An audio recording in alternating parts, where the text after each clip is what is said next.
नमस्कार सांग मैंने आपण मानु समस्त को मो स्टोरी चैनल स्वागत। चलतु आज गोटे हृदय को छुईला भाया प्रेम कहानी आरंभ करवा। मो मार माँ मो गेलु मो पुचुटा जीवन रे स्मृति अनेक थाए किछि मन रहे आउ किछि भूली हो जाए किछि संपर्क कहानी पलटि जाए किछि अलिभा छाप छाड़ी जाए मन रे। समय चक्र रे घूरी भूली हुए तो समस्ते बहुत आगक चली जाती हेले मन कौन भूली जाए ना भूली हेबनी सेमिति किछि संपर्क भारी नियारा संपर्क स्वार्थपर स्नेहर ज्वलंत उदाहरण आई माँ।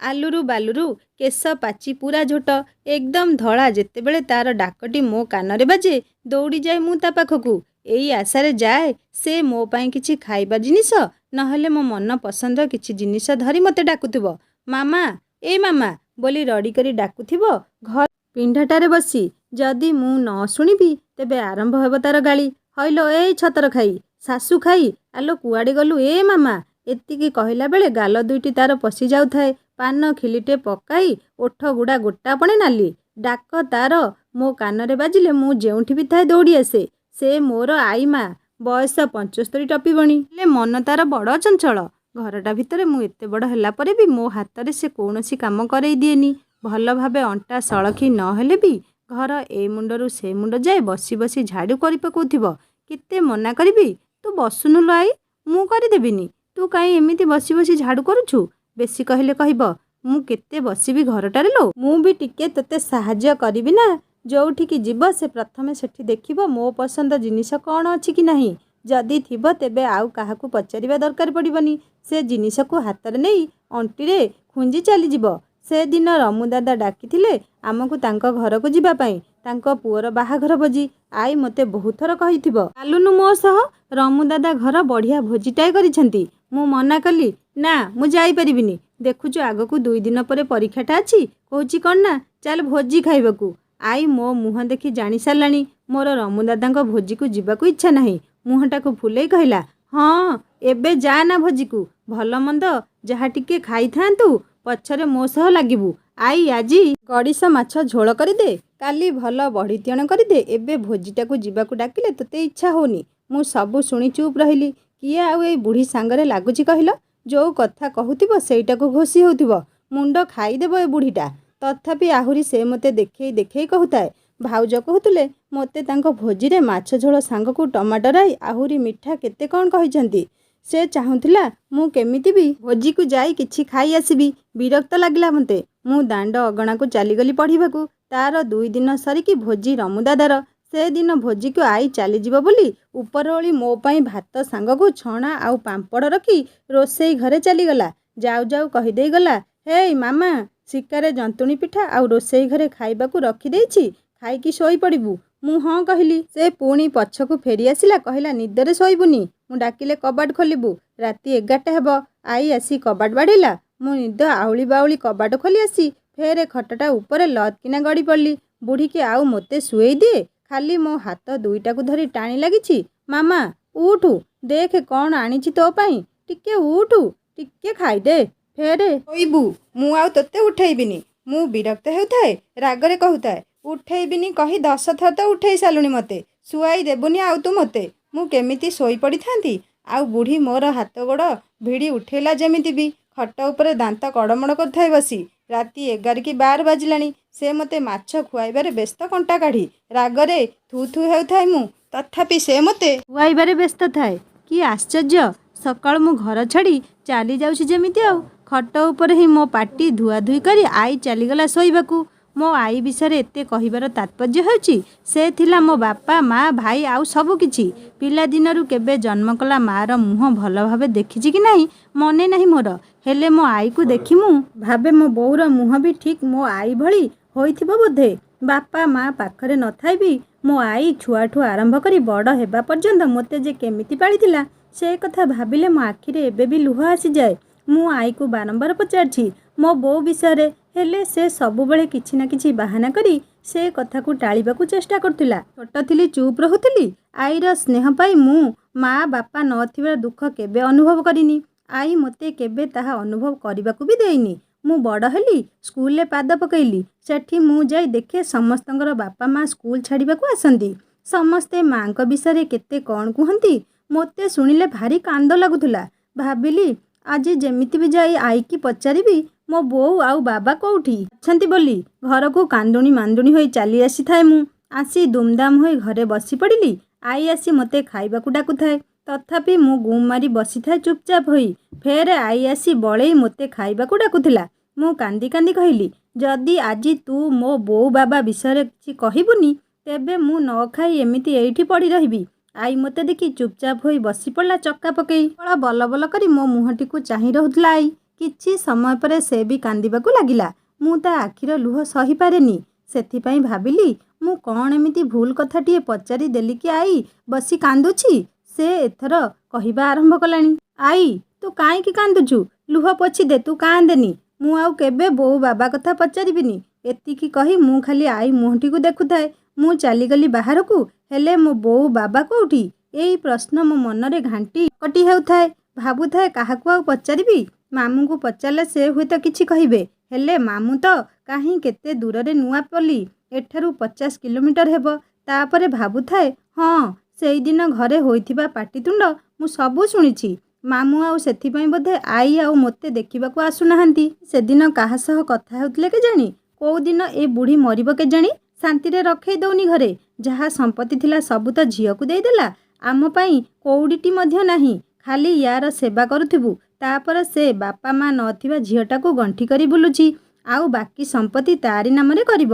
ମୁଁ ଜାଣିଥିଲି ମାଇଁ ଆଈ ଆଉ ମୋ ବିଷୟରେ ହିଁ କଥା ହେଉଥିଲେ। ଓହୋ, ତାହେଲେ ଏମିତି କଥା। ସବୁର ମୂଳ କାରଣ ହେଉଛି ଏଇ ଆଈଟା। ସେ ମରିଗଲେ ବୋଧେ ଭଲ। ଧାଇଁ ଯାଇ ଆଈକୁ ଘରେ ଖୋଜିବାରେ ଲାଗିଲି। ଏଇଠି ବସିଛି ପୁରା ଘରଟାରେ। ମୁଁ ବାହାରେ ଥାଇ ତାକୁ ଖୋଜୁଥାଏ। ଆଈ ପୂଜା କଲାବେଳେ ଭିତର ଘରକୁ ଯିବାକୁ ସେ ମୋତେ ମନା କରେ। କୁହେ ଠାକୁର ରାଗିବେ। 2 ଥର ଡାକିଲିଣି, ଆଈ ଶୁଣୁନି। ଏଥର ପାଟି କରି କହୁଥାଏ, ତୁ ଶୁଣୁଛୁ ନା ନାଇଁ? ଘରେ ଆଈ ଦାନ୍ତ କଡ଼ମଡ଼ ହେଇଥାଏ। ମୋ ଆଡ଼େ ଚାହିଁ କହିଲା, ତୁ ମୋତେ ଶାନ୍ତିରେ ପୂଜା ଟିକେ କରେଇ ଦେଉନୁ? କ'ଣ ହେଲା? କାହିଁ ପାଟି କରୁଛୁ? ସେଇଠୁ ମୁଁ ଆଈକୁ ବ୍ୟସ୍ତ ହୋଇ ପଚାରୁଥାଏ, ତୁ କେବେ ମରିବୁଲୋ ଆଈ? ଜଲ୍ଦି ଟିକେ ମରୁନୁ। ମାଇଁ ହେଲେ ସେଥିପାଇଁ ବ୍ୟସ୍ତ ହେଉଛନ୍ତି କେତେ। ସେଥିପାଇଁ ମୁଁ ହେଲେ ବ୍ୟସ୍ତ ହେଲା ଭଳି ଅଭିନୟ କରୁଥିଲି। ହୁଏତ ସେଇ ବୟସରେ ମରିବାର ପ୍ରକୃତ ଅର୍ଥ ମୁଁ ବୁଝିପାରି ନଥିଲି। ସେ ନିଷ୍ଠୁର ସତ୍ୟ ଯେ ମୋର ଆଈମାକୁ ମୋ ଠାରୁ ଛଡ଼େଇ ନେବ ଏହା ମୋ ମୁଣ୍ଡରେ ପଶୁନଥିଲା। ଏଥର ସବୁବେଳେ ଆଈ ମାମୁଁ ଆଉ ମାଇଁ ଭିତରେ କେବଳ ପାଟିତୁଣ୍ଡ ହୋଇ ଶୁଣୁଥିଲି। ମୁଁ ଯେତେବେଳେ ଶୁଣିବାକୁ ସେଠାକୁ ଯାଏ ଆଈ ମୋତେ କହେ, ତୁ ସାନ ପିଲା, ଯା ଭିତରକୁ। ବଡ଼ମାନେ କଥା ହେଲାବେଳେ ଏମିତି ଶୁଣନ୍ତିନି। ମୁଁ ମଝି ଘରକୁ ଚାଲିଯାଏ। କବାଟ କୋଣରେ ଠିଆ ହୁଏ। ମନଟା ହେଉଥାଏ ଏମାନେ କ'ଣ ସବୁ କଥା ହେଉଛନ୍ତି କି? ମୁଁ ଶୁଣିଲେ କ'ଣ ହେବନି? ମୁଁ ଧୀରେ ଧୀରେ ଆସି ଅଗଣାରେ ଥିବା ଟଗର ଗଛ ଆଢ଼ୁଆଳରେ ବସିଯାଏ। ସେଠି ବସି ମୁଁ ସମସ୍ତଙ୍କ କଥା ଶୁଣେ। କେବେ ଯୋଉଟା ମୋତେ ଟିକେ ଅଡ଼ୁଆ ଲାଗେ ମୁଁ ଦୌଡ଼ି ଯାଇ ଆଈକୁ ପଚାରେ, ସେଦିନ ବହୁତ ରାଗିଥିଲେ ବୋଧେ? ମାମୁଁ ନହେଲେ ଏତେ ଗାଳି ତ କେବେ କରନ୍ତିନି। ତୁ ଆଜି ମରିବୁ କି କାଲି ମରିବୁ? ସେଇ ଜମିବାଡ଼ି କ'ଣ ତୋ ସାଥିରେ ନେଇକି ଯିବୁ? ସେଇଟା ମୁଁ ବିକିବାକୁ ଚାହୁଁଛି। ତୋର ଦସ୍ତଖତ ଲୋଡ଼ା ଖାଲି। ସେ ଟଙ୍କାରେ ମୁଁ ନୂଆ ଗୋଟିଏ ବ୍ୟବସାୟ ଆରମ୍ଭ କରିବି। ମାମୁଁ ରାଗରେ ପାଟି କରି କହି ଚାଲିଥାନ୍ତି। ଆଈ କିନ୍ତୁ ମନା କରିଦିଏ, ବିଲ ବାଡ଼ି କିଛି ବିକା ହେବନି ମୁଁ ବଞ୍ଚିଥିବା ଯାଏ। ସେ ଅନାଥ ପିଲାଟା କୁଆଡ଼େ ଯିବ? ତମେମାନେ ସବୁ ବିକି ଭାଙ୍ଗି ମୋ ମାମାକୁ ଘରୁ ତଡ଼ିଦେବ, ହେଲେ ଅନାଥାଶ୍ରମକୁ ପଠେଇଦେବ।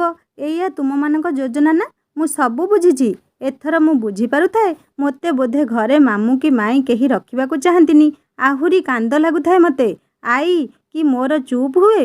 ସେ ଆହୁରି କହି ଚାଲିଥାଏ, ଖବରଦାର, ମୁଁ କହିଦେଉଛି, ଜମି ବିଲ ବାଡ଼ି ମୁଁ ବଞ୍ଚିଥିବା ଯାଏ କିଛି ବିକାବିକି ହୋଇପାରିବନି। ଆଜି ହିଁ କାଗଜପତ୍ର ମୁଁ ସବୁ କରିଦେବି। ସବୁ ଅଧା ହେବ। ମାମାର ଗୋଟିଏ ଭାଗ। ମୁଁ ତାକୁ କୋଉଠୁ ଗୋଟେଇ ଆଣିନି। ସେ ମୋ ଝିଅର ଝିଅ। ମୋ ଝିଅର ଭାଗ ମୁଁ ତାକୁ ଦେଇଦେବି।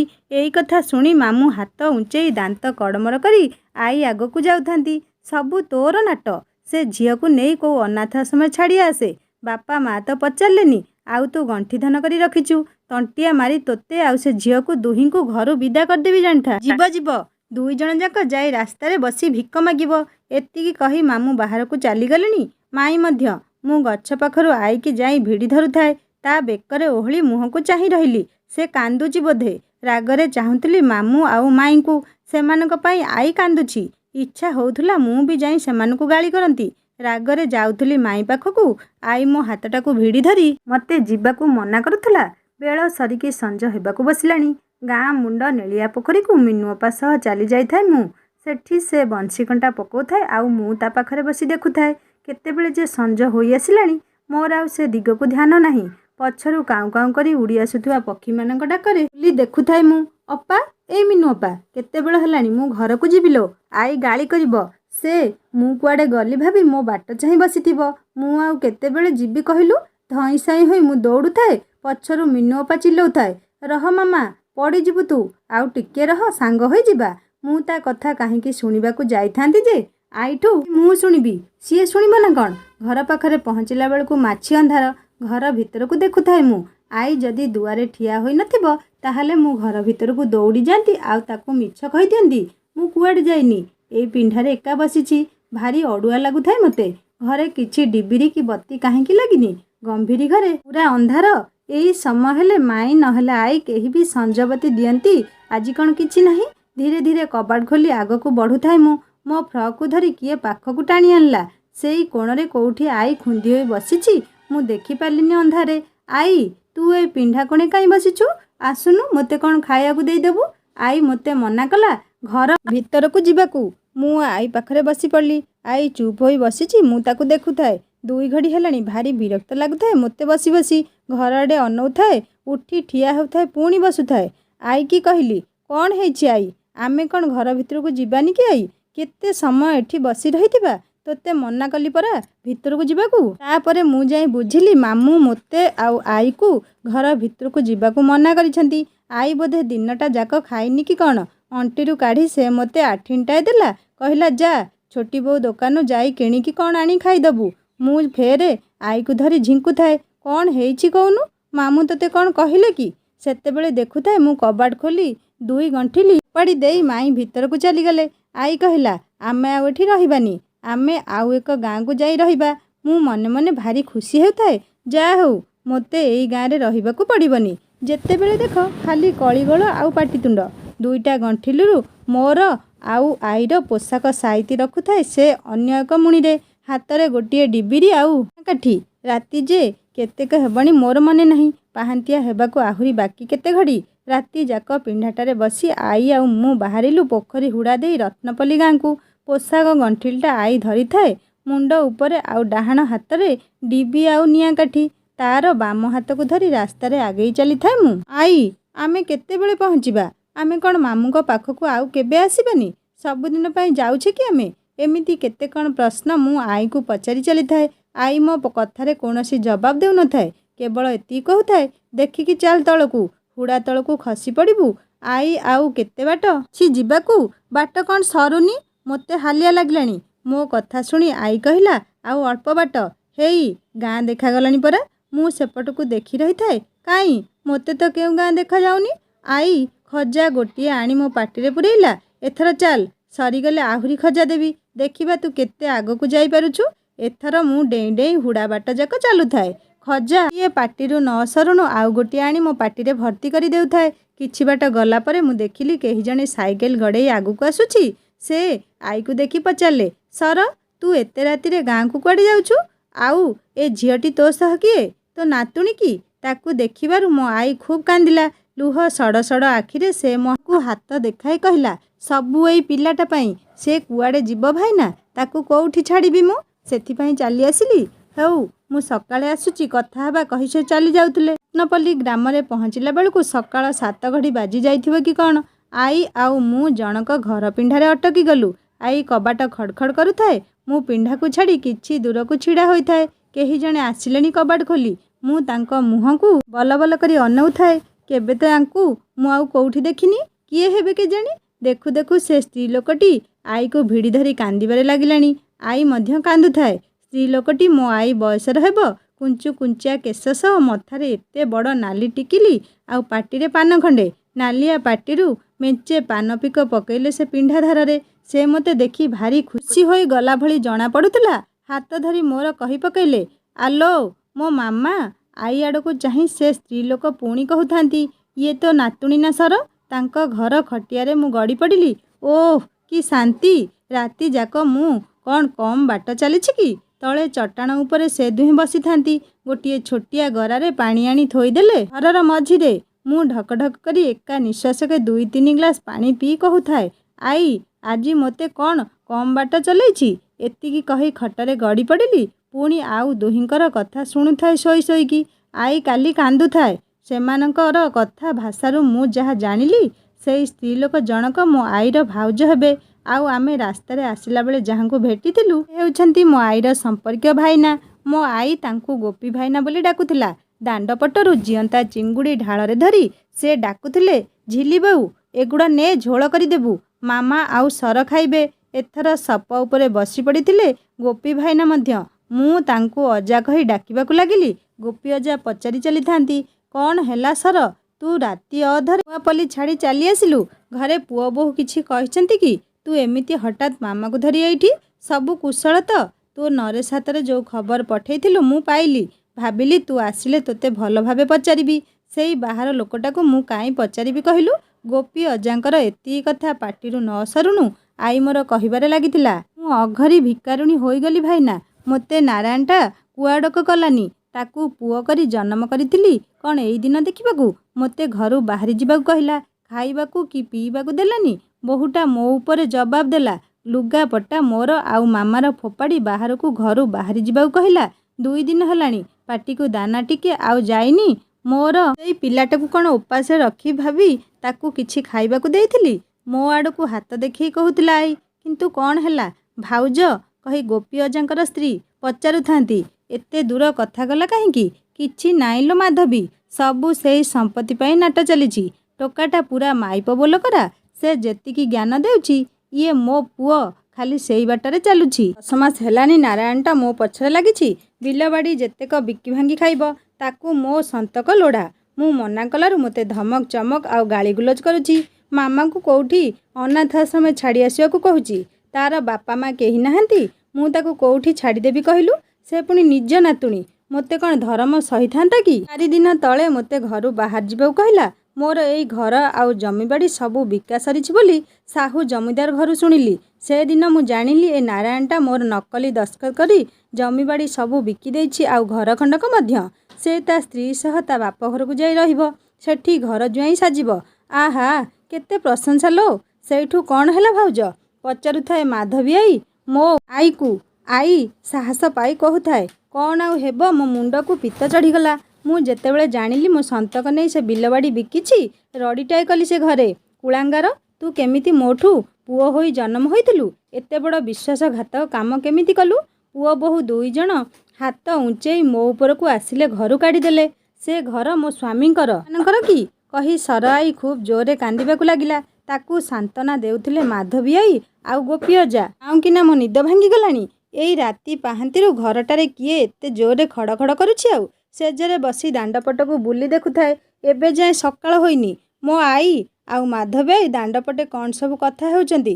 ପାଟି କରି ମାଧବୀ ଆଈ କାହାକୁ ଗାଳିଗୁଲଜ କରିବାକୁ ଲାଗିଲାଣି। ଓହୋ, ସକାଳୁ ସକାଳୁ ଆରମ୍ଭ ହୋଇଗଲାଣି 2 ବୁଢ଼ୀର ନାଟ କୀର୍ତ୍ତନ। ଆହୁରି ଦିନଯାକ ବେଳ ଅଛି। ମୋତେ ଆଉ କି ନିଦ ହୁଏ? ଉଠିଯାଇ ଦାଣ୍ଡ ବାରଣ୍ଡାରେ ବସିଗଲି। କ'ଣ ଘଟଣା ବୁଝୁ ବୁଝୁ ମାଧବୀ ଆଈ ପାଟି କରୁଥାଏ। ପଡ଼ୋଶୀ ଘର ଆଡ଼କୁ ଚାହିଁ କହୁଥାଏ, ତୋ ଦିନକାଳ ଭଲରେ ସରିବନି। କେତେ ଦୁଃଖ ପାଇବୁ। ଏଇ ଚୋରି ପ୍ରକୃତି ପାଇଁ ଏତେ ଦଶା ପଡ଼ୁଛି ତୋତେ। ଘର ଉଧଉନି, ବଂଶ ଉଚ୍ଛନ୍ନ ହେଲାଣି। ଚାଲି ଆସିଲା ରାତି 2 ଘଡ଼ିରେ ଉଠି ଚୋରି କରିବାକୁ। ଏତିକି କହି ମାଧବୀ ଆଈ ଲଣ୍ଡା ଫୁଲ ଗଛ ଦିହରେ 2-4 ଥର ହାତ ଆଉଁସି ଦେଲାଣି। କେତେ ସୁନ୍ଦର କଢ଼ିଗୁଡ଼ାକ ଆଜି ସକାଳୁ ଗଛ ପତ୍ର ସହ ପୁରା ଖୁଣ୍ଟା କରି ନେଇ ଯାଇଛି ଛୋଟା ବୁଢ଼ା। ସେଠାରେ ବସି ପଡ଼ୋଶୀ ଘରେ ରହୁଥିବା ଛୋଟା ବୁଢ଼ାକୁ ଭଲକି ଝାଡ଼ିଦେଲା ମାଧବୀ ଆଈ। ମୋ ଆଈ ତାକୁ ସମର୍ଥନ କଲା ଭଳି ପାଖରେ ଠିଆ ହୋଇ କିଛି କିଛି କହୁଥାଏ। ମୁଁ ପିଣ୍ଡାରେ ଗୋଡ଼ ଲମ୍ବାଇ 2 ବୁଢ଼ୀଙ୍କୁ ଦେଖୁଥାଏ। ଏକୁ ଆରେକ ବଳି କେହି କାହାକୁ କମ୍ ନୁହନ୍ତି। ଦିନ ଭଳି ଗୋପୀ ଅଜା ସାଇକେଲକୁ ବିଲ ହୁଡ଼ାରେ ଗଡ଼େଇ ଚାଲିଲେଣି ଖଳାକୁ। ଗୋଟିଏ ରସ ଟିଫିନ୍ରେ କିଛି ପଖାଳ ସାଇକେଲ ପଛରେ ଓହଳାଇ ମୁଁ ତାଙ୍କ ସାଇକେଲକୁ ଭିଡ଼ି ଧରି ପାଦ ପକାଉଥାଏ। ଗୋଟିଏ ସରୁ ବାଡ଼ିକୁ ପଛରୁ ଘୋଷାରି ଧରି ଚାଲୁଥାଏ। ସେ ଯେମିତି ଗୀତ ଗାଇ ପାଦ ପକାଉଥାନ୍ତି, ଠିକ୍ ସେମିତି ମୁଁ ବି ସେଇ ତାଳରେ ପାଦ ପକାଉଥାଏ। କି ଲୋ ମାମା, ଧୀରେ ପାଦ ପକାଇ ଆସେ ଲୋ, ପଡ଼ିଯିବୁ ଯଦି। ତୋ ସର ଆଈ ମୋତେ ଛାଡ଼ିବନି ଆଉ। ଏତିକି କହି ଗୋପୀ ଅଜା ଫେର୍ ପଛକୁ ବୁଲି ମୋତେ ଦେଖୁଥାନ୍ତି। ଗୋପୀ ଅଜା ଖଳା ପାଖେ ସାଇକେଲ ରଖି ଓହ୍ଲେଇ ଗଲେଣି। ସେ ତାଙ୍କ କାମରେ ଲାଗିଥାନ୍ତି। ମୁଁ ଖାଲି ଫିରିଙ୍ଗି ଆଉ ପ୍ରଜାପତି ଧରିବାରେ ବ୍ୟସ୍ତ। କାକର ପଡ଼ିଥିବା ପତ୍ରଗୁଡ଼ିକ ମୋ ହାତ ପାଦରେ ବାଜି ଗୋଟାପଣେ ଓଦା ହୋଇଗଲାଣି। ତଥାପି ମୁଁ ପ୍ରଜାପତି ପଛରେ ଗୋଡ଼ଉଥାଏ। ଏଇ ମାମା, କ'ଣ କରୁଛୁ ସନ୍ଧିରେ ପଶି? ଗହଳି ଭିତରେ କ'ଣ ନାଇଁ କ'ଣ ଜନ୍ତୁ ଜୁନ୍ତା ଥିବେ, ସେ ଭିତରକୁ କାହିଁ ପଶୁଛୁ? ଯାଉଛି ମୁଁ।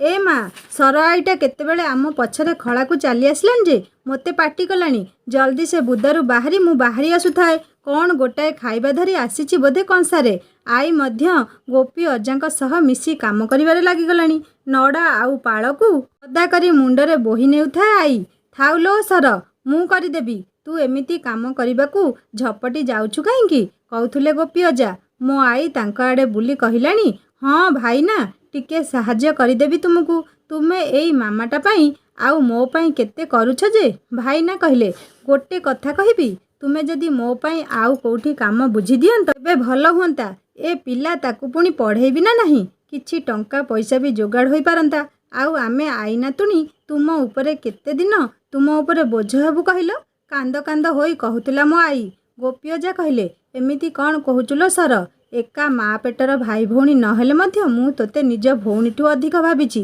तू कौन कम साहाଯ୍ୟ करुछु पूर्व दिन गुड़िकरे भोक उपास रहिला बेले लुचेई मो एई हातरे टंका बिड़ा धरेइछु मु किछि भूलिनी सर सबु मने अछि मोर आजी तो भाई बंची थाउ थाउ तोते पर घरे काम करिबाकू पठेइबो तोते आउ मामा को दुई ओली दुई मुठा खाइबाकू जोगाड़ करि परिबिनी जे सेथिपई तोते मूल लागियाकू पठेइबी आजी दिनक तो पार्टीरू एई पद कथा सुनिली आउ दिने एमिति कहिबुनी मो आई चुप होईगला बोधे गोपी अजांक पदे कथारे तार मन थंडा पड़ीगला बेल बुड़कू गोपी अजा आउ आई सह मु मध्य घरकू फेरी आसी थाए घरकू फेरी आसी आई को खाइबाकू मागिली से कौन खाइबू बोली पचारुथाए तार कानी बंधा गंठिली को फिटौ थाए तरबरे लुगा गंठिली फिटाई सेठी कि नेउथाए किछि पैसा मध्य ता पाखरे नथिला बोधे से आउ किछि कहि न पारी चारिआडे अनौथाए रास्तारे डाकी डाकी जाउथिबा नड़िया मलेईर डाक मो कानरे पड़िलानी मु कि आउ संभाळे आई को अली करी पैसा मागुथाए से चुप रहिबा देखि मु कांदिबार लागिली आई मो कांद देखि मलेई वाला को पाखकू डाकुथाए पैसा नथिबारु बारीपटे खत होई पड़िथिबा टी काच बोतल आनी तारी बदले मो पई मलेई किनी देला से मो मुह को चाहिबा देखि मु पचारुथाए तू खाइबू आई आखिलुआ टळमळ करी जाउथला बारीपटकू मु आई पछरे दौड़ी फेर हाजर ता कानी धरी पाखरे माधवी आई मो आई को देखि कहिबार लागिला सबु बेले काई एमिति कंदा कथा करूचुलो सर जहा हेबार होईगलानी तू से सब को मनरू काढी दे सबु किछि भूली जा सर आई नाक सड़ सड़ करी कहिबारे लागिला केमिति भूलिबी कह मोर कौन उणा संपत्ति थिला हेले कौन हेबो आजी मते भिकारुनी भली लागुची गोटिए पैसा नाई मो पाखरे टोकीटा खाइबाकू मागिले भी मो पाखरे किछि नाई ताकू देबा पाई मते बड़ बाधुचिलो माधवी दिन थिला मो घरे गंडाए चाकर पूजारी चषा मूलिया सबु काम करुथिले आजी मु बेसहारा होई घरे नातुणी को धरी पड़ी रहिची हेले केते दिन तोर पुओ बहु दूर रे रहुछंती बोली सेमाने कौन घर को आसीबेनी मु केतुटा दिन तो घरे रहिबी एमिति माधवी आई किछि न कहि चुप होई जाउथुला हुए तो से मध्य यार समाधान खोजी पाउ नथुला दिन पर दिन गड़ी जाउथुला आई आउ मु गोपी अजांक घरे रहुथुलु आई गोपी अजांक सह बिलकू जाई तांको कामरे साहाଯ୍ୟ करथुला एबे किंतु मते माधवीयार व्यवहार आदौ भल लागु नथुला से कौनसी खाइबा जिनिस को मो हाथरू जोर करी छड़ाई नेउथिले मु किछि मागिले न सुनला भली चुप रहुथिले से दिन मु बहुत रागी जाइतिली इच्छा होउथुला घर कुआडे लुचि पळांती कि नुखुरा मुंडटीरे मोर दो तेल लागिनी बोली आई मते गाली करुथाए पाखकू आसी मो चुटी को टाणुथाए बस पाखरे से मुंड को देखे तेल टोपाए लागिनी केमिति देखा जाउछि ए पिला कथा जमारू मोर सुनिबनी मु चुपचाप बसीगली नहले एबेठू तार गाली आरंभ हेब जे दिन गड़ी संज होई दिन जीव किंतु तार गाली सरीबनी मो आई डाकुथिला किलो माधवी तेल डबाटा देलु मामार मुंडरे लगेई भी टिके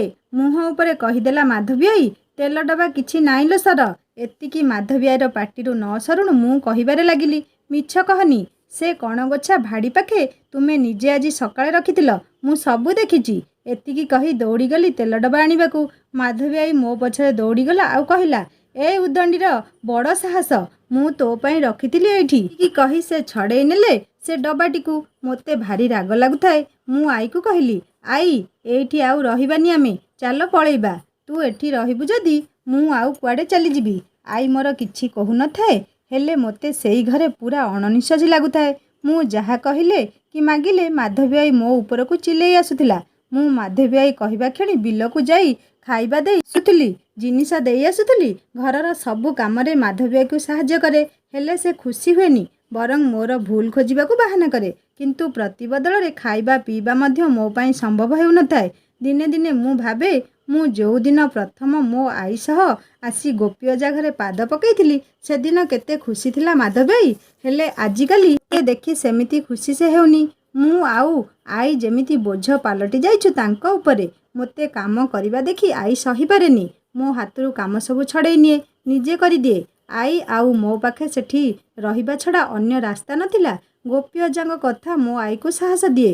ସେ ଆମକୁ କିଛି କୁହନ୍ତିନି, ତଥାପି ଆଈ ତାଙ୍କୁ ଅନ୍ୟ ଘରେ ଯାଇ ସେ ରହିବାକୁ ଚାହୁଁଛି ସବୁବେଳେ କହି ଆସିଛି। ଗୋପୀ ଅଜା ରୋକଠୋକ ମନା କରିଦେଇଛନ୍ତି। ସେ ଆମକୁ ଅନ୍ୟ କେଉଁଠି ରହିବାକୁ ଦେବେନି ସେ ବଞ୍ଚିଥିବା ଯାଏଁ। ତାଙ୍କ ମୁହଁକୁ ଚାହିଁ ମୋ ଆଈ ଘରୁ ଯିବାକୁ ଚାହୁଁନଥିଲା। ବେଳେବେଳେ ବହୁ ଯୁକ୍ତିତର୍କ ଆଉ କଥା କଟାକଟି ହେଉଥିଲା ଆମକୁ ନେଇ ଗୋପୀ ଅଜା ଆଉ ମାଧବୀ ଆଈ ମଧ୍ୟରେ। ସର ଆଈକୁ ଏଗୁଡ଼ା ହୁଏତ ଭଲ ଲାଗୁନଥିଲା, ହେଲେ ତା ପାଖରେ ଆଉ କ'ଣ ବାଟ ଥିଲା ଯେ? ବଡ଼ ହେଲେ ସେ ପର ଘରେ କାମ କରିବ, ନହେଲେ ମୂଲ ଲାଗିଥାନ୍ତା କେଉଁଠି। ସେଇ ଅବସ୍ଥା ଆମର ଯେ କେଉଁ ଦିନ ଆସୁଛି ଏହା ଦେଖିବାକୁ ଖାଲି ବାକି ଥିଲା। ସେଦିନ ମାଧବୀ ଆଈକୁ 10 ଟଙ୍କା ମାଗୁଥିବାର ମୋ ଆଈ ମୁଁ ନିଜେ ଦେଖିଛି। ମାଧବୀ ଆଈ ଗଣ୍ଠିଲିଟେ ହେବ ଲୁଗା ପକାଇ ପୋଖରୀରୁ ସଫା କରି ଆଣିବାକୁ କହୁଥିଲା। ଆଈ ମୋର ଚୁପଚାପ ଲୁଗା ଗଣ୍ଠିଲି ଧରି ପୋଖରୀକୁ ଯାଉଥିଲା ଆଉ ମୁଁ ତା ପଛେ ପଛେ। ସେଦିନ ଗଲାବେଳେ ରାସ୍ତାରେ ଆଈ ମୋତେ କହୁଥିଲା, ବୁଝିଲୁ ମାମା, କାଲି ଆଉ ଗୋଟିଏ ଜାଗାକୁ ବୁଲିବାକୁ ଯିବା। ମୁଁ ଖୁସିରେ ଆଈକୁ ପଚାରୁଥିଲି, କାଲି ଉପରଓଳି କି ଆଈ? ରାତି ହେବାକୁ 2 ଘଡ଼ି ବାକି। ମୋତେ ଆଖିରେ ଆଉ ନିଦ ନାହିଁ। ଆଈ କହିଥିଲା ମୋତେ କେଉଁ ନୂଆ ଜାଗାକୁ ଯିବା ପାଇଁ, କୋଉଠିକି ବୁଲେଇ ନେବ ବୋଧେ। ଉଠିପଡ଼ି ବାରମ୍ବାର ଆଈକୁ ଦେଖୁଥାଏ ଆହୁରି ଶୋଇଛି ଘୁଙ୍ଗୁଡ଼ି ମାରି। କେତେବେଳେ ଉଠିବ ଆଈ ଜମାରୁ ହଲଚଲ ବି ହେଉନାହିଁ। ଆଉ ସମ୍ଭାଳି ପାରିଲିନି ମୁଁ ତାକୁ ଭିଡ଼ି ଉଠାଉଥାଏ। ଆଈ କୁଆଡ଼େ ଯିବା ଆମେ ଆଜି? ତୁ ଉଠୁନୁ ଜଲ୍ଦି, ମୋ କାମ ସାରୁନୁ। ଆଈ ନିଦ ବାଉଳିରେ ମୋତେ ବିରକ୍ତ ହେଉଥାଏ। ପିଲାଟା ମୋତେ ଶୁଆଇ ଦେଉନି। ଶୀଘ୍ର ଶୁଅ, ପରେ ଉଠିବୁ। ଆମେ ଏବେ ଯିବାନି, ଉପରଓଳି ଯିବା। ଆଈର ପାଟି ଶୁଣି ମୁଁ ଚୁପ୍ ହୋଇପଡ଼ି ରହିଥାଏ ଖଟ ଉପରେ। ମଝିରେ ମଝିରେ ଉଠି ଦେଖୁଥାଏ ଆଈ ଉଠିଲାଣି କି ନା। ସକାଳୁ ଉଠି ମୋ ଆଈ ଘର କାମରେ ଲାଗିଗଲା। ମାଧବୀ ଆଈ ମୋତେ କଣେଇ ଦେଖୁଥାଏ। ମୁଁ ଘର ଭିତରେ କୋଉଠି କ'ଣ କରୁଛି ବୁଲି ବୁଲି ଦେଖୁଥାଏ। ଗୋପୀ ଅଜା ବାରଣ୍ଡାରେ ଥାଇ ଡାକ ପକେଇଲେଣି, ମାମା ମୋ ଟିଫିନ୍ ଧରି ଆସିଲୁ। ମୁଁ ତାଙ୍କ ପାଇଁ ଟିଫିନ୍ ଧରି ସାଇକେଲ ପଛରେ ବସି ଚାଲିଗଲି। ରାସ୍ତାରେ ମୁଁ ପଚାରୁଥାଏ, ଯା ମୁଁ ଗୋଟିଏ କଥା କହିବି, ତମେ ରାଗୁଛ ନା ଆଈ ଆଉ ମୁଁ ତୁମ ଘରେ ଅଛୁ ବୋଲି? ମୁଁ ଜାଣିଛି ମାଧବୀ ଆଈ ମଧ୍ୟ ସେଦିନ ମୋ ଉପରେ ବିରକ୍ତ ହେଉଥିଲେ। ମୋ କଥା ଶୁଣି ଗୋପୀ ଅଜା ହସୁଥିଲେ। ବୁଢ଼ୀମାନଙ୍କ ଭଳି କେତେ କଥା କହୁଛୁ ଲୋ ମାମା। ମୁଁ ସବୁଦିନ ଭଳି ଖଳା ପାଖରେ ପ୍ରଜାପତି ପଛରେ ଧାଉଁଥାଏ। ଅଜା ମୋତେ ଦେଖି କହୁଥାନ୍ତି, ଏବେ ଯେତିକି ଖେଳବୁଲ କରିବା କଥା କରିଦେଇଥା, ତାପରେ ସ୍କୁଲ ଯିବୁ। ସେଠି ଅବଧାନେ 6 ଛାଟ ବାଜିବ ପାଠ ନ ପଢ଼ିଲେ। ମୁଁ କାହିଁକି ଯିବି? ଛାଟ ଖାଇବି ଯଦି କହି ମୁଁ ପୁଣି ଖେଳିବାକୁ ଲାଗିଲି। ସର ଆଈ ମୋର ଧାଇଁ ଆସୁଥିଲା ପାଖକୁ। ତୋତେ କହିଥିଲି ଆମେ ଯିବା ବୋଲି, ତୁ ଆସିକି ପୁଣି ଏଇ ଖଳାରେ ଯିବା କହି ମୋତେ ରାତିରେ ଶୁଆଇ ଦେଉନୁ। ଚାଲ ଯିବା। ଆଈର କଥା ଶୁଣି ମୋ ଆଡ଼କୁ ଦେଖି ପିଅଜା ହସିବାରେ ଲାଗିଲେ। ଆଈ ପଛରେ ମୁଁ ଶୀଘ୍ର ଶୀଘ୍ର ପାଦ ପକାଇ ଚାଲୁଥାଏ। ମୁଁ ତାକୁ ପଚାରୁଥାଏ, ଆଈ ଆମେ କୋଉଠିକୁ ଯାଉଛେ? ସେଠି କିଏ ଅଛନ୍ତି? ଆମେ ଆଜି ସେଇଠି ରହିବା ନା ଘରକୁ ଫେରି ଆସିବା? ଆଈ କେବଳ ମୋତେ ଏତିକି କହୁଥାଏ, ତୁ ଶୀଘ୍ର ଚାଲିଲୁ ମାମା। ଆମେ ରତ୍ନପଲ୍ଲୀ ଗ୍ରାମ ରାସ୍ତା ପାର କରି ଅନ୍ୟ ଏକ ସଡ଼କରେ ଚାଲୁଥାଉ। ସେଠି ଗାଡ଼ି ମଟର ଏତେ ଯାଉଥିବା ଦେଖି ମୁଁ ଆଈକୁ ପୁଣି ପଚାରିଲି, ଆଈ ଆମେ କୁଆଡ଼େ ଯାଉଛେ କି? ଆଈ ତଥାପି ଚୁପ୍। ଗୋଟିଏ କୋଠା ଘର ପାଖେ ଆଈ ଠିଆ ହେଲା। ମୁଖ୍ୟ ଫାଟକ ଦେଇ କଣେଇ ଚାହୁଁଥାଏ। ଭିତରକୁ ଲକ୍ଷ୍ୟ କରି ଜଣେ ମହିଳାକୁ କହିଲା, ମ୍ୟାଡ଼ାମ ତମର ଆସିନାହାନ୍ତି? ମାଳି ଜଣକ ମୋ ଆଈକୁ ଦେଖି ଆଗକୁ ଆସି ପଚାରିଲେ, ଆରେ ମା ତୁମେ ଆସିଛ? ମାମାକୁ ନେଇ ଆସିଛ କି? ସେଦିନ ମ୍ୟାଡ଼ାମ ମାମାକୁ ଦେଖିବେ ବୋଲି ଆସି ବହୁ ସମୟ ଅପେକ୍ଷା କରି ଫେରିଗଲେ। ଏବେ ଆସୁଥିବେ। ତାଙ୍କର ଆସିବା ଟାଇମ୍ ହୋଇଗଲାଣି। ତୁମେ ଭିତରକୁ ଝିଅକୁ ନେଇ ଆସ। ସେଇ ଚୌକି ଉପରେ ବସ। ମା ମୁଁ ତୁମ ପାଇଁ ଆଉ ଝିଅ ପାଇଁ କିଛି ଖାଇବାକୁ ନେଇ ଆସୁଛି। ଏତିକି କହି ମାଳି ଜଣକ ଚାଲିଗଲେଣି। ମୁଁ ଆଈ ପାଖରେ ବସି ସେଇ କୋଠା ଘରର ଚାରି ପାଖକୁ ବୁଲି ବୁଲି ଦେଖୁଥାଏ। ଆଈ କେତେ ସୁନ୍ଦର ଘର ହୋଇଛି ଲୋ। ଆମେ ଆସି ଏଠି ରହିଲେ ହୁଅନ୍ତାନି? ଆଈ କହିଲା, ଏଠି କାହିଁକି ରହିବା? ତୁ କହିଥିଲୁ ପରା ତୁ କୁଆଡ଼େ ବଡ଼ ଚାକିରି କରିବୁ ଆଉ ମୋ ପାଇଁ ବଡ଼ କୋଠାଟିଏ ଗଢ଼େଇବୁ ବୋଲି। ମୁଁ ମଧ୍ୟ କହିଲି, ତୁ ଦେଖିବୁ ଲୋ ଏଇ ମୁଁ ବଡ଼ ହେଲେ ତୋ ପାଇଁ ଏତେ ବଡ଼ ଘର କରିବି, ତୁ ତାର ବାଟ ଖୋଜି ଖୋଜି ଥକିଯିବୁ। ସେପଟୁ ମାଳି ଜଣକ ମୋ ପାଇଁ ଆଉ ଆଈ ପାଇଁ କିଛି ଖାଇବାକୁ ନେଇ ଆସିଥିଲେ। ପଛରେ ଆସୁଥିଲେ ଜଣେ ସ୍ତ୍ରୀ ଲୋକ। ତାଙ୍କୁ ଦେଖି ମାଳି ଜଣକ କହିବାକୁ ଲାଗିଲା, ହେଇ ମ୍ୟାଡ଼ାମ ଆସିଗଲେଣି। ମୁଁ ତାଙ୍କୁ ଗୋଡ଼ଠୁ ଆରମ୍ଭ କରି ମୁହଁ ଯାଏଁ ଚାହୁଁଥାଏ। ମୁଁ ତାଙ୍କୁ କ'ଣ କହିବି, କ'ଣ ଡାକିବି କହି ଆଈକୁ ପଚାରୁଥାଏ। ସେଇ ମ୍ୟାଡ଼ାମ ଜଣକ ଆସି ମୋତେ ଭିଡ଼ି ଧରି କାନ୍ଦିବାକୁ ଲାଗିଲେ। ହେଲେ ମୋତେ ଭାରି ଅଡ଼ୁଆ ଲାଗୁଥାଏ। ଇଏ କିଏ କି? ଏମିତି କ'ଣ ପାଇଁ କାନ୍ଦୁଛନ୍ତି ଭାବୁଥାଏ ମୁଁ। ସେ ମୋତେ କହୁଥିଲେ, ମୁଁ ତୋର ଆଣ୍ଟି ହେବି, କସ୍ତୁରୀ ଆଣ୍ଟି। କ'ଣ ଲୋଢ଼ା ତୋର? ଚକୋଲେଟ୍ ନା ଆଇସ୍କ୍ରିମ୍? ନୂଆ ଡ୍ରେସ୍? କ'ଣ ଲୋଢ଼ା? ସେ ମୋତେ ପଚାରୁଥାନ୍ତି। ମୁଁ ତାଙ୍କୁ କିଛି କହୁନଥାଏ, ଖାଲି ଚାହିଁ ରହିଥାଏ। ଆଈ ଆଉ କସ୍ତୁରୀ ଆଣ୍ଟି ଗୁଣୁଗୁଣୁ ହୋଇ କିଛି ବାହାରେ କଥା ହେଉଥାନ୍ତି। ସେ କ'ଣ ଗୋଟିଏ ଗଣ୍ଠିଲି ଆଈକୁ ଦେବାର ମୁଁ ଦେଖି ନେଇଥାଏ। କସ୍ତୁରୀ ଆଣ୍ଟି ସତରେ ଭାରି ଭଲ। ସେ ମୋତେ ତାଙ୍କ ଗାଡ଼ିରେ ବହୁତ ନୂଆ ଜାଗା ବୁଲେଇଲେ। ମୋ ପାଇଁ ନୂଆ ଡ୍ରେସ୍, ନୂଆ ବହି ଖାତା, ଆଇସ୍କ୍ରିମ୍, ଖେଳନା ଏମିତି ବହୁତ କିଛି ଆଣି ଦେଇଥାନ୍ତି। ଏଥର ଆଈ ସାଥିରେ ଫେରିବାର ସମୟ। ଆଣ୍ଟି ଫେର ଆଈକୁ ଆଉ ମୋତେ ଭିଡ଼ି କାନ୍ଦିବାକୁ ଲାଗିଲେ। ବୋଉ, ମାମାକୁ ନେଇ ଆସିବୁ। ମୁଁ ଦେଖି ଚାଲି ଯାଉଥିବି। ମୁଁ ତାଙ୍କୁ କିଛି ନ କହି ଲୁଚି ଆସିଛି। ମୁଁ ଶୀଘ୍ର ଯାଏ, ସେ ଆସିବା ସମୟ ହୋଇଗଲାଣି। ଆଣ୍ଟି ମୋ ଆଈକୁ କହୁଥିଲେ ଆଉ ମୋତେ ଦେଖି ଚାଲି ଯାଉଥିଲେ। ମୁଁ ମନରେ ଭାବୁଥାଏ, ଏଇ କସ୍ତୁରୀ ଆଣ୍ଟି କିଏ କି? ଆଈର ଚିହ୍ନା ବୋଧେ। ସେ ମୋ ଆଈକୁ ବୋଉ କହି କାହିଁକି ଡାକୁଛନ୍ତି? ମୋ ଆଈର ଝିଅ କି? ଏମିତି କେତେ କ'ଣ ଭାବି ଚାଲୁଥାଏ ମୁଁ। ସେଦିନ କସ୍ତୁରୀ ଆଣ୍ଟିଙ୍କ ପାଖରୁ ଫେରି ଆସିବା ପରଠାରୁ ମୁଁ ଖାଲି ଆଈକି ଅନେଇ ରହିଥାଏ। ମୁଁ ଯେ କେତେ କ'ଣ ତାକୁ ପଚାରୁଛି, କିଛି ଉତ୍ତର ହିଁ ଦେଉନି ଆଈ। ସେ କସ୍ତୁରୀ ଆଣ୍ଟି କିଏ କି? ତୋତେ କାହିଁକି ସେ ବୋଉ ଡାକୁଥିଲେ? ସେ ମୋ ପାଇଁ ଏତେ ସାରା ଜିନିଷ ନେଇ ଆସିଲେ କାହିଁକି? ଏମିତି ବହୁତ କିଛି ମୁଁ ଆଈକୁ ପଚାରି ଚାଲିଥିଲି। ସେ କିଛି ଜବାବ ହିଁ ଦେଉନଥିଲା। ଅବଶ୍ୟ ସେଇ କଥାଗୁଡ଼ିକୁ ମୋର ଜାଣିବା କିଛି ଦରକାର ବୋଲି ମୁଁ ଭାବୁନଥିଲି। ଧୀରେ ଧୀରେ ମୁଁ ବଡ଼ ହୋଇ ସ୍କୁଲରେ ପଦାର୍ପଣ କରିଲି। ଆଈ ରୋଗିଣା ଦେଖାଯାଉଥାଏ। ବୟସ ଚାପରେ, ବାର୍ଦ୍ଧକ୍ୟର ଆଘାତରେ ସେ ଆହୁରି ଶକ୍ତିହୀନ ଲାଗୁଛି। ଗୋପୀ ଅଜାଙ୍କଠାରୁ ବିଦାୟ ନେଇ ଆଈ ଆଉ ମୁଁ ଅନ୍ୟ ଗୋଟେ ଘରେ ରହୁଥିଲୁ। ନାରାୟଣ ମାମୁଁ ମଝିରେ ମଝିରେ ଆଈକୁ ସାକ୍ଷାତ କରିବାକୁ ଆସନ୍ତି। ହୁଏତ ତାଙ୍କର ଆହୁରି ଟଙ୍କା ଦରକାର ଥାଇପାରେ, କିମ୍ବା ଆଈ ପାଖେ ଥିବା ସୁନା ଗହଣାରେ ତାଙ୍କ ନଜର ଥାଇପାରେ। ଏମିତି ହୋଇପାରେ ସେ ମାଆର ମମତାକୁ ଭୁଲି ନ ପାରି ଆଈ ପାଖକୁ ଆସୁଥିଲେ। ସେଦିନ ମୁଁ ସ୍କୁଲରୁ ଫେରିବା ସମୟରେ ମାମୁଁ ଆଉ ଆଈ ଘରେ ବସି କଥା ହେଉଥାନ୍ତି। ମୋ ମନରେ ଏତେ ଦିନ ଧରି ଉଙ୍କି ମାରୁଥିବା ପ୍ରଶ୍ନର ଉତ୍ତର ପାଇବାକୁ ମୁଁ ଜିଦ୍ କଲି। ମୁଁ ଜାଣିବାକୁ ଚାହିଁଲି ମୋ ମାଆଙ୍କ ବିଷୟରେ। ମାମୁଁ କହିବାକୁ ଆରମ୍ଭ କରୁଥାନ୍ତି। ଆଈ ତାଙ୍କୁ ହାତ ଯୋଡ଼ି ମନା କରୁଥାଏ। ଆଉ କେତେ ଦିନ ତାକୁ ଲୁଚାଇ ରଖିବା? ମାମା ବଡ଼ ହୋଇଗଲାଣି, ତାର ସବୁ ଜାଣିବା ଦରକାର। ମାମୁଁଙ୍କର ଏମିତି କଥା ଶୁଣି ମୁଁ ଭାବୁଥାଏ, ସେ ଏମିତି କେଉଁ କଥା କି ଯାହା ଆଈ କହିବାକୁ ମନା କରୁଛି? ମାମୁଁଙ୍କ କଥା ଶୁଣି ସେଦିନ ମୋତେ ଭାରି ଆଘାତ ଲାଗିଥିଲା। ମାମୁଁ କହୁଥାନ୍ତି, ଆଈ ମୋର ପ୍ରତିଜ୍ଞାକୁ ଲକ୍ଷ୍ୟ କରୁଥାଏ। ଯେଉଁ କସ୍ତୁରୀ ଆଣ୍ଟିଙ୍କ କଥା ତୁ ସବୁବେଳେ ଆଈକୁ ପଚାରୁ, ସେ ତୋର ମା, ଯିଏ ତୋ ପାଇଁ ଏତେ ଖେଳନା, ପୋଷାକ ଆଉ ସବୁ ମନପସନ୍ଦ ଜିନିଷ ଆଣି ଦେଉଥିଲେ। ଅଧିକ ମୋତେ ମାମୁଁ କହିନାହାନ୍ତି। ହେଲେ ପରେ ମୁଁ ସବୁ ବୁଝି ଯାଇଥିଲି। ସେତେବେଳେ ଭଲ ମନ୍ଦ, ଭୁଲ ଆଉ ଠିକ୍କୁ ପରଖିବାର ବୟସ ହୋଇଯାଇଥିଲା ମୋର। ମୋ ଆଈ ଲୁହ ଛଳଛଳ ଆଖିରେ ମୋତେ ସବୁ କିଛି କହି ଚାଲିଥିଲା। ଆଈ ମା, କସ୍ତୁରୀକୁ ମୁଁ ଆଉ ତୋ ଅଜା ଅଳ୍ପ ବୟସରୁ ବାହାଘର କରିଦେଇଥିଲୁ। ବାହାଘରର 2 ବର୍ଷ ପରେ ତୋ ବାପା ସେପୁରକୁ ଚାଲିଗଲେ। ତୋତେ ମାତ୍ର 3 ମାସ। ଅଜା ଆଉ ମୁଁ ଯାଇ କସ୍ତୁରୀକୁ ଆଉ ତୋତେ ନେଇ ଆସିଲୁ ଆମ ଘରକୁ। କସ୍ତୁରୀକୁ ମାତ୍ର 22 ବର୍ଷ ବୟସ। ତାର ଭବିଷ୍ୟତ କଥା ଭାବି ଆମେ ବହୁତ ଚିନ୍ତାରେ ଥିଲୁ। ତୋ ବାପାଙ୍କ ଯିବା ପରେ ସେ ବହୁତ ଭାଙ୍ଗି ପଡ଼ିଥିଲା। ଆମେ ନିଜକୁ ଦୋଷୀ ଭାବୁଥିଲୁ। ବୋଧହୁଏ ଆମେ କସ୍ତୁରୀକୁ ଏତେ ଅଳ୍ପ ବୟସରୁ ବାହାଘର କରି ଭୁଲ କରିଛୁ। ଆମକୁ ସେଇ ଭୁଲକୁ ସୁଧାରିବାକୁ ପଡ଼ିବ। ମୁଁ ଆଈର କଥାକୁ ଚୁପଚାପ ଶୁଣୁଥାଏ। ଆଈ ପୁଣି କହି ଚାଲିଲା, ସେଦିନ ଅଜାଙ୍କର ବନ୍ଧୁ ଜଣେ ଘରକୁ ଆସିଥାନ୍ତି। ତାଙ୍କ ଆଗରେ ନିଜ ଦୁଃଖକୁ ବଖାଣୁଥାନ୍ତି ତୋ ଅଜା। ସବୁ ଶୁଣି ସାରିବା ପରେ ଅଜାଙ୍କ ବନ୍ଧୁ କସ୍ତୁରୀକୁ ଅନ୍ୟଠି ବାହାଘର କରିବାକୁ ପରାମର୍ଶ ଦେଉଥିଲେ।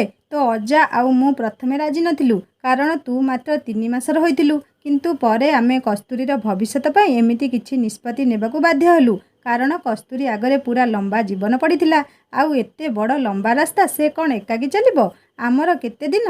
ସେଥିପାଇଁ ବାଧ୍ୟ ହୋଇ ଆମେ କସ୍ତୁରୀର ବାହାଘର ମଧୁପୁରବାସୀ ନବ ଚୌଧୁରୀଙ୍କ ଘରେ କରିଦେଲୁ। ତାଙ୍କର ଜମିଦାର ଲୋକ, ତା ସହ ଜମିବାଡ଼ି ଆଉ ବହୁତ ସମ୍ପତ୍ତିର ସେ ମାଲିକ। ହେଲେ ଆମେ ତାଙ୍କୁ ସବୁ ଲୁଚେଇ ରଖିଲୁ।